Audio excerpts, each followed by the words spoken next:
This is something to talk about from the Bainbridge Island Senior Community Center. And these programs are sponsored by Fieldstone Communities of Bainbridge Island. Fieldstone offers memory care and is finishing up work on assisted living and independent living up on Rolling Bay. And they also offer day stay and respite programs. To learn more or schedule a tour, call them at 360-689-4314.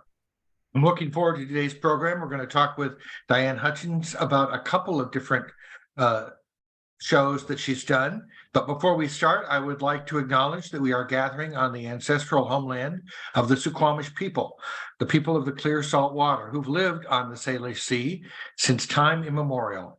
We honor them and we are grateful for their hospitality.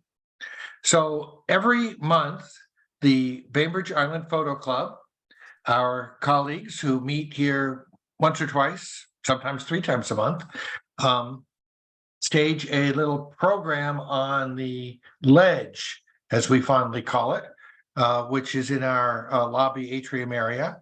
And it's a different presenter each month, one of the members of the Bainbridge Island Photo Club. And although this month's presenter is Diane, we started by talking a little bit about not the photos that are on display here, but some that she put together for a winery. And it's they're kind of interesting because they kind of go against what you might think about when it comes to photography. Right, Diane? Can you tell us a little bit about what these what the aim of these photos, what the aim is? I sure can. First off, thank you, Reed and Senior Center, for making this possible, because it's really nice to have our different members that are so talented showcased here. So, and thanks for the people that showed up, and then I'm hoping there'll be a few people that watch the recording later. Anyway, yeah. So the technique of the images that you're going to see first are called intentional camera movement, sometimes called motion as opposed to movement. But either way, ICM is, I'll probably refer to it that way just because it's less to spit out.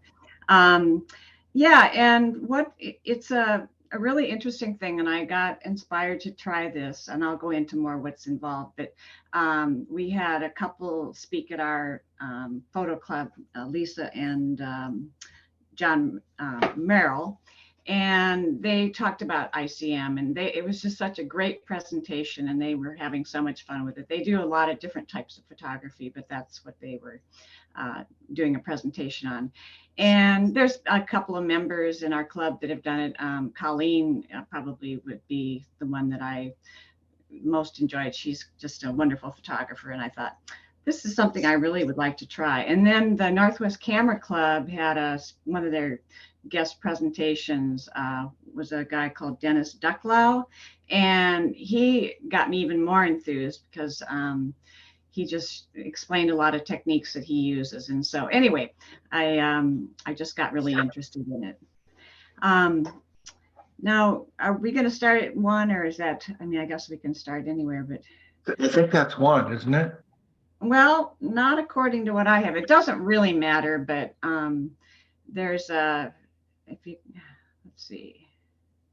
Well, I put them all. That's okay. That's all right. We'll just go with it. So anyway, and yeah. So intentional camera movement, or ICM, is basically what it sounds like, where you are creating some motion, and there's different ways to do that to give a different look. It's kind of an impressionistic look, or or sometimes it's just another way. The same principles apply in terms of composition and colors and light, except for you're not obviously going for sharp focus. And those of you that know me, I'm pretty much a landscape and nature photographer, very realistic and representational. But I do like trying different things, and I really like the painterly look that these images have. The images that are being displayed today are kind of along the same theme, trees and water, which are some of my favorite subjects. And in fact, in the past, I did a whole presentation just on different trees. So I'm very much in love with them. And just about all of them were taken on Bainbridge Island, with a couple of exceptions. And that's one of the beauties of this, is that you can just get some really interesting shots right in, almost your backyard. Let's see. I mean, there's a lot of different things you can do with this. You can add color, and I have some of the graffiti building, which is a really different look, but I wanted to be fairly consistent. And I had this opportunity that came up to show these at the gallery, not the gallery, the winery in Winslow at Fletcher Bay. And so I needed to come up with a different topic for the ledge, and so that's going to be water drops, and we'll show a few of those at the end, and I'll answer some of your questions about that. But I just didn't feel like there was enough to talk about beyond the technique on those. But anyway, let's see here. So in order to get, there's basically three variables. I'm sorry? I'm going to see if I can make it so it shows. No. Okay, we'll just have to play it by ear. Yeah, that's fine. So we'll go through the images, and feel free to ask questions as we go. I don't want to make this, too much talking and lecturing, so we'll kind of intersperse my comments with the images. Quick question on this one. When you're finished, quick question. No, go ahead. It's stunning to me. I mean, it looks Monet-esque. And just curious about the white that seems to be more on the right side. Is that as the trees appeared? Did you, was there post-processing? How did you create the sort of misty white effect on the right? Okay, so when you do ICM, and during the day, you need to, you have a longer exposure, so you need to use some sort of filter so that you can have your longer exposure. And really, if you have any sort of contrast, like lighter trees, I mean, that is accentuated when you have a longer exposure. And this image, how I did this one is I took a series of shots. My camera will put, it basically is multiple exposure, but using motion too. And so I would take a burst of maybe 5 or 6 shots, and then the camera puts it together, and I'm barely moving my camera, just kind of shaking it, but really subtly. And so it gives this look. And again, you get different colors, colors get accentuated and different light patterns get accentuated. So, and that's one of the really fun things about this, is it's just full of surprise. And when I was first starting out doing this, I really had no idea what I was going to get. There were a lot of duds and threw a lot away, but sometimes there were just like some really fun, like, wow, that's pretty cool. And there's very little post-processing, because you're not, usually I'm so focused on, no pun intended, on getting everything sharp and just perfect. And, so little things show up that don't in this kind of image. And so pretty much all these are right out of camera. You can do some blending in Photoshop if your camera doesn't do that, like for multiple exposures. So there's different blending modes, and there's one that I did do a little bit of that with, but it's pretty much straight out of the camera. So yeah. Okay, thanks. Go ahead, and we'll show another one. Okay, so these were taken at the South Pond at Battle Point. And so this is basically, you can see the left side of the shot was the previous vertical I took.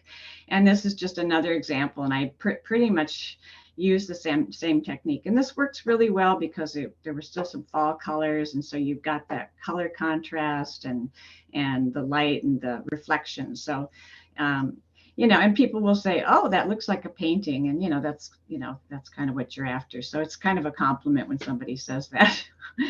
So anyway, those are very similar. You can see in this one that the trees are more distinct, whereas I think we got some multiple trunks of the same tree in the last one. Yeah, and I can't remember if I did a bunch of shots on this one or just moved the camera. That's one thing. It's pretty much impossible to reproduce these, because you're moving the camera and you've got your shutter speed that varies and how much you move your camera and how fast, and there's a lot of different things going on, and so trying to reproduce it is not really possible. So I love the trail from Port Blakely up to Fort Ward, and there's just all these great trees. And I called this one Old Friends, and it was a fir tree next to a cedar tree. And again, the light comes out when you use a longer exposure, and so it's full of surprise. If you have some sort of little color in the foreground, that'll be accentuated. So it's anyway, and most of my trees, I actually do kind of a pan, like a vertical pan. I mean, you can start high and go low or either way. And I'm not moving very much, but I feel like that just kind of works for the trees in the forest. You can pan this way, you can do just shaking, you can twist your camera. Some people use a zoom lens and will actually take the shot and zoom in or zoom out, and it gets a circular different look. And I don't really have any of those in this series because it doesn't work as well for trees, I don't think. But anyway, and I don't know, I use a variable density filter, and I bought this years ago. I'm just showing you. It works kind of like a polarizer. I don't know if you can see this, but as you turn it, it gets darker. So it works like a polarizer. So what I do is I decide how long I want to have the shot, like an exposure of a half a second. And then I dial this to get the right exposure, because first it's just blown out, And so it's kind of a neat little trick. And I hadn't really used this filter. I have ND filters that are just, fixed ones, but this came in really handy, and it's really pretty easy way to do it. So this is at Battle Point. This is called Ghost Trees, and you probably know these trees if you've been out there. There's a bench somewhere in there, and just again, the blue. I like the little bit of blue sky in the background, and just the birch trees, or I'm not sure if that's what they are, but they look like birch. So anyway, so.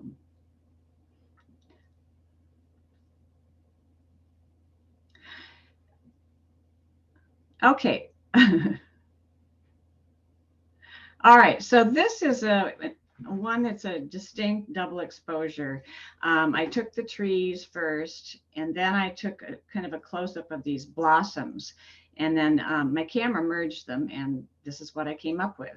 And it's just, really fun, because sometimes it doesn't work at all, but I thought this was pretty cool. So yeah, I think what did I call this one? I think Blossom Time. Yeah. And that was done at Port Blakely.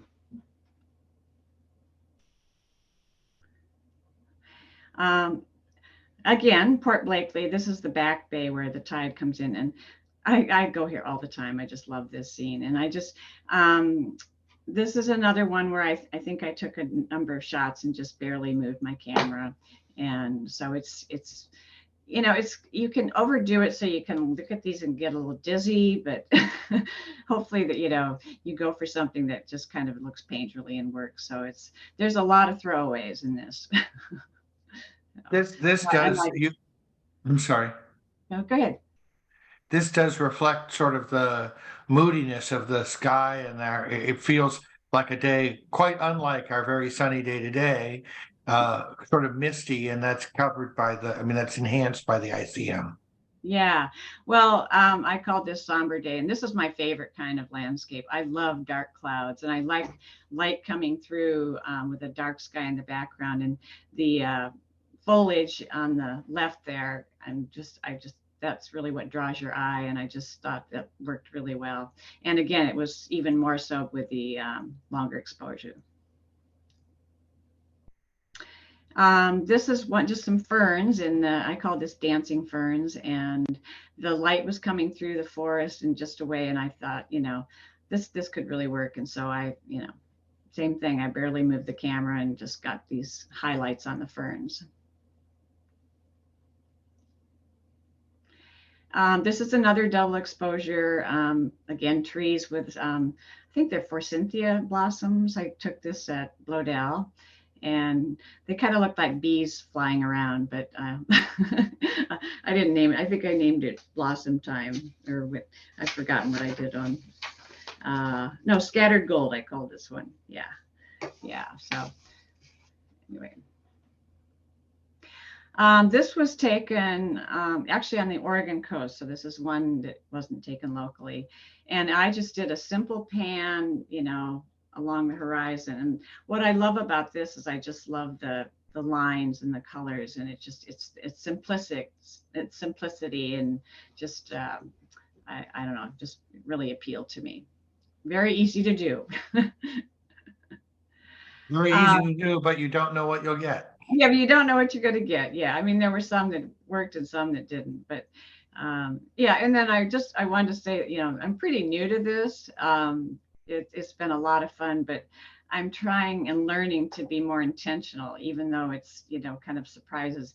I've learned, you know, certain things will work better, but I've had some. We'll come to one that was one. It's actually my favorite, and it was like pure luck. I mean, it was like one of my first attempts, and I can't tell you how I did it, but when we get to that one, I'll tell you. This one's just a little pond in the forest and the different colored leaves, and I just did a slight pan on this one, and kind of looks, it reminds me of a Monet. Water lilies. Yeah. This was taken at Fisherman's Terminal, and this is just a boat that I actually went on a workshop with Lisa Merrill, and it was just the two of us, and I was playing and she was helping me, and so I liked this, and I thought about cropping off the right side, but then I decided I kind of like that extra bit of light, even though that kind of goes against some of our rules of, you know, where the focal point is. But anyway, I think I called this Leading Lines because, but it's a boat. I think that kind of looks like a Mark Rothko, Diane. It looks, oh, does it? Oh, thank you.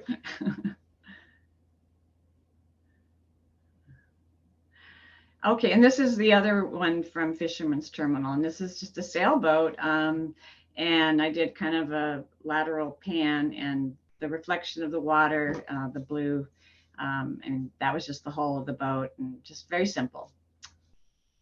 That's I fine. love the blocks of color that you had on that. I think it looked really good, and I like the minimalistic look. Yeah, thanks.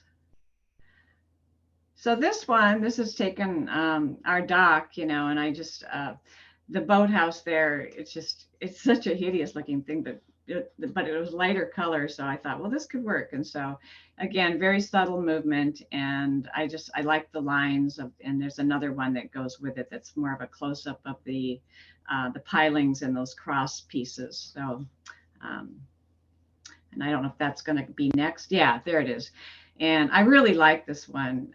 It's a little more abstract, and you can do some really cool abstracts with this technique. But anyway, just the light. I really like muted colors. So And this is, I mean, it is abstract, but because of the minimal amount of camera movement, it's as you said, it's more often impressionistic than abstract. mhm. And Yeah. so you can kind of like this, you know what you're looking at, Mhm. but you never looked at it this way before. Exactly. And the shadow, well, that's okay. The shadows in that and the light really add some dramatic quality to it and makes Yeah, I colors love the stand shimmering out. light on the water.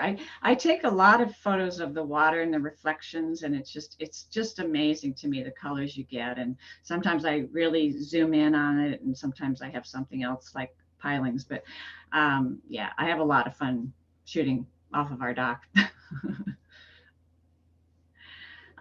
This is from Bloedel, and it's just I call this the path I followed, and it's just kind of speaks for itself. But and when you have bright sky, you have to be careful not to get too much of it because it gets blown out, and it kind of takes over. But I like how there's just little bits of bright light in the background there. So A completely different feel than most of the things we've been looking at. It almost looks like a fantasy, or like it was colored with um, more brilliant parts of the paint box, probably because of the blue sky, uh-huh. and so it's that light is bringing out the brilliance in the moss. Yeah.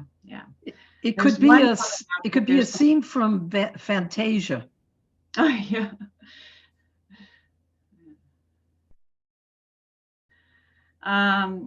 So this is one of my favorites. It's pretty simple, but I just like the feel of it, and the pair of trees, and this was at Fort Blakely. So and just the little lighter color in the foliage in the foreground, and just works. And anyway, I do like this one.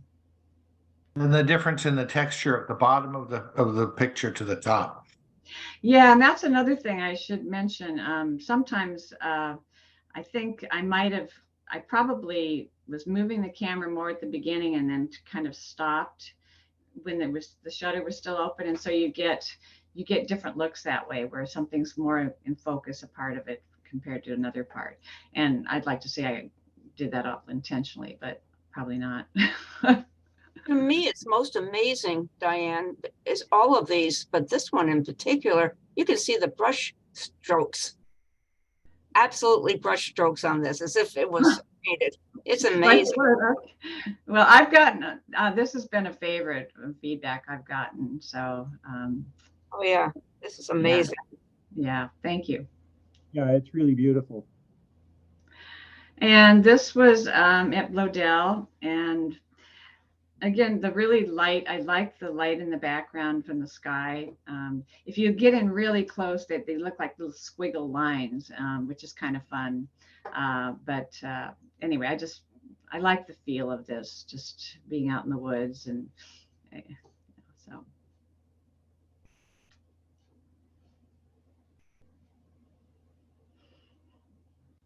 This one is just a path, and it's obviously a lot more motion, and this is all about color to me. It's just like curtains of color, and it was one of those surprises. And at first I wasn't sure I liked it.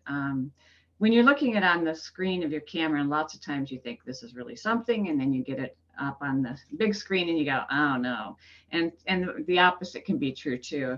And this one grew on me. At first, I wasn't even going to include it. And then I thought, no, I like this. It's really more abstract. And again, to me, it's all about the colors. So My word here for that one was wow. First thing out of my mouth was wow. When I looked yeah, well, I got a few, when I was thinking about including it, a few people said, oh, that's great. I thought, okay. I'm so glad you did include it. It's growing on me. Now, this is the one that it's one of my favorites. It's a double exposure, and it was one of my first attempts. I was up at Battle Point, and I took the trees first, and then there were a bunch of colored leaves, kind of dead and mixed, and in front of it. And I took a shot of that, and then it got merged in camera. And I think I did a little bit more adjusting in post, but for the most part, and I don't know where those blue colors come from, and it's called iridescent, and those golden, that's one of those things where I was totally surprised what I got, but I love this shot. It looks like lace or something. It looks like you're looking through a curtain. Yeah, this one, if you, I got this printed on metallic paper. I outsourced that one. I do most of my own printing and matting, but I had a larger version made, and so it really jumps out at you. So now this is one where just total surprise. I did not add purple. In fact, I desaturated this a little bit because it was so bright, and I thought, well, that just looks so artificial. But just goes to show, I really don't know how that got created. And what also makes this photo, I think, is the brighter leaves in the foreground. So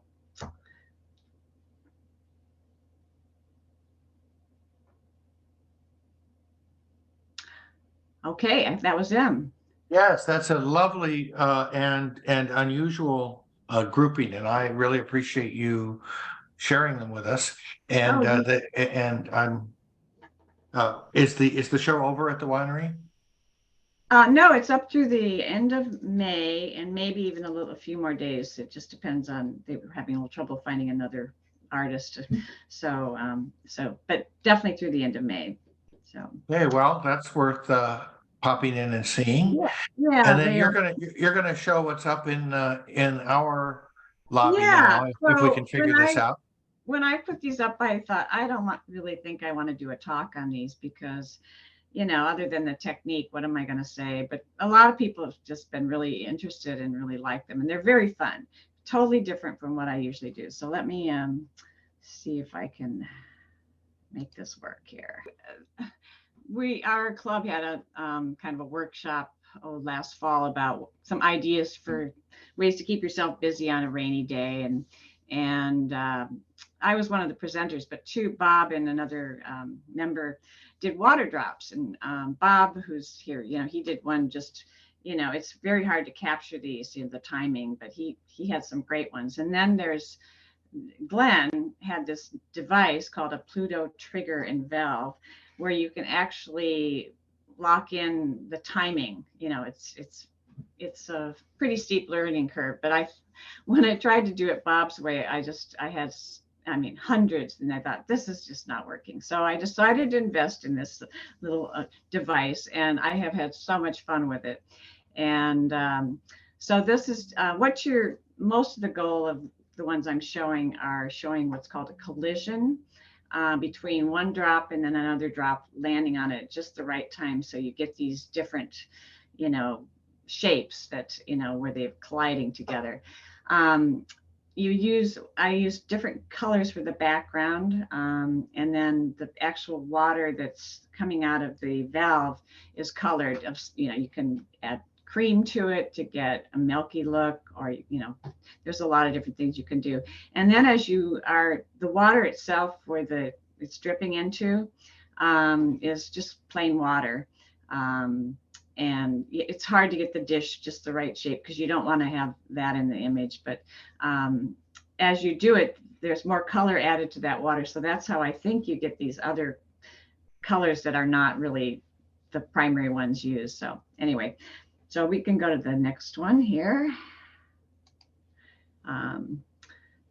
I just think just the different shapes and patterns are just really quite beautiful. And again, full of surprise. So you're getting the bounce from the first drip, and then it's colliding with the second drip, Right. and you end up with this sort of mushroom-like look. Yeah, yeah.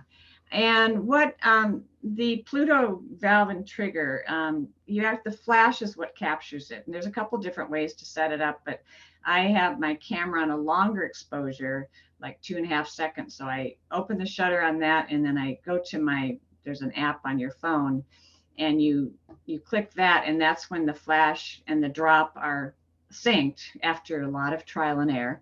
And so that you get these collisions. So it's actually the flash that's capturing, because it's obviously just a millisecond of the event. So, yeah. It looks a lot, Diane. This one just makes me think so much about those dancing mushrooms in Fantasia. Yeah. It's just got that right tilt to it. I love this. Yeah, they really are fun. This next one, this is one of my earlier ones. Again, kind of like, it's like one of my favorites, but I don't really remember exactly. I obviously had some background, but where the white is, I don't know. But it looks like a glass sculpture to me, and it's just so symmetrical. And I Gorgeous. Really I think it's gorgeous. Yeah. But I really don't know how I did it. And again, this is not a collision. This is just the drop. I think, anyway, it doesn't have the typical look of two drops colliding together. This one I liked the angle, and just it's really hard to get everything sharp. It's it's just one of those things. I had better luck with my Sony camera than my Nikon to get them really sharp. But this one, you know, the foreground's a little soft, but the center seems to be pretty sharp. So This looks like a Chihuly, Diane. like a what? Chihuly glass sculpture.